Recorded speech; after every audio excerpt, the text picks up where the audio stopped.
Now on KSLA News 12. All we want is just please treat us fair. Find out why an ArkLaTex community is coming together to fight big oil and gas companies. KSLA News 12 at 5 starts right now.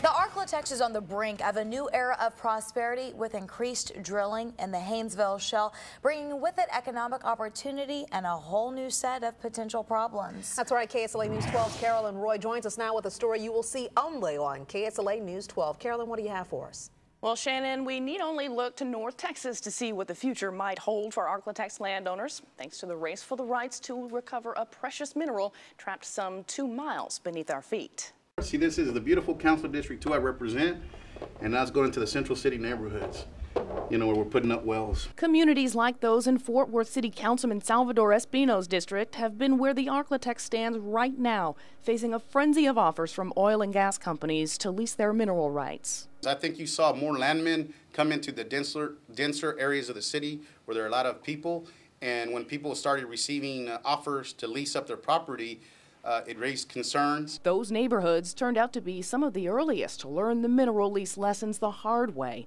as drilling companies ran out of rural lands to prospect and began a push into urban areas. I think some people signed on too early and received a lower lease bonus and royalty percentage than others. The Wedgwood Square neighborhood in southwest Fort Worth is one of the last holdouts in that final urban frontier, currently locked in negotiations with 2 big oil and gas companies competing for the chance to drill in their community less than 600 feet from some homes and businesses.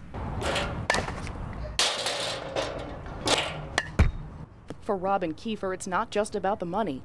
I'm worried about my son's health. We're going to be very close to the place. I'm worried about the pollution that they're going to bring into my neighborhood, what they're going to put in the ground after they take the gas out. That's why she and many others in her neighborhood are waiting to sign, a signal to one another of their commitment to hold out for the best deal possible in spite of the pressure to sign. You're basically being told either sign or don't sign, and if you don't, you won't get any money. We decided that if their game plan was to pick us off one person at a time and we could unite as a neighborhood to do a better deal. Tolly Thompson knows their strength in numbers, so she's organized her neighborhood and several surrounding neighborhoods to form a supergroup of sorts, representing some 6,000 homes and businesses for even more negotiating power. We have had offers starting at 10 up to 13, 15, 17, and 20,000 an acre.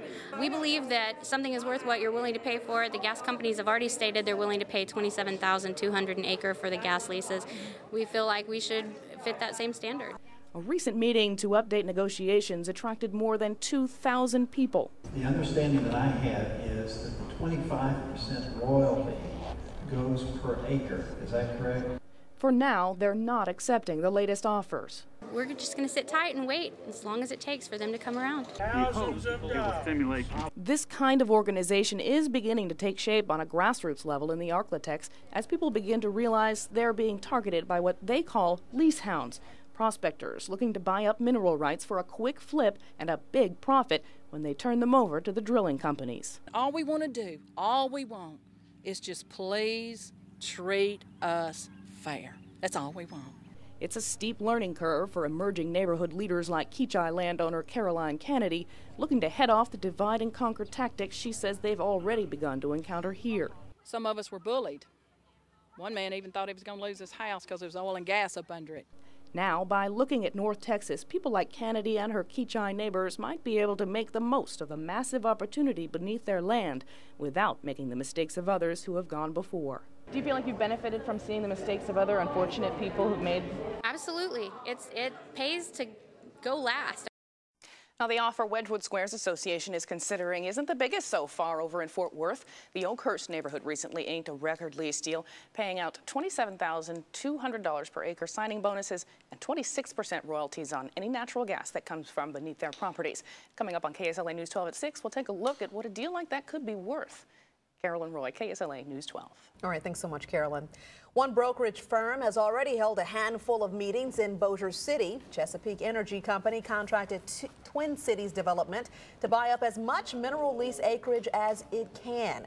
Now, as the most active drilling company in the country, it already has 300,000 acres leased in the Haynesville Shale, with a handful of wells already drilled. It hopes to have a total of 500,000 acres and 15 rigs up and running by the end of this year.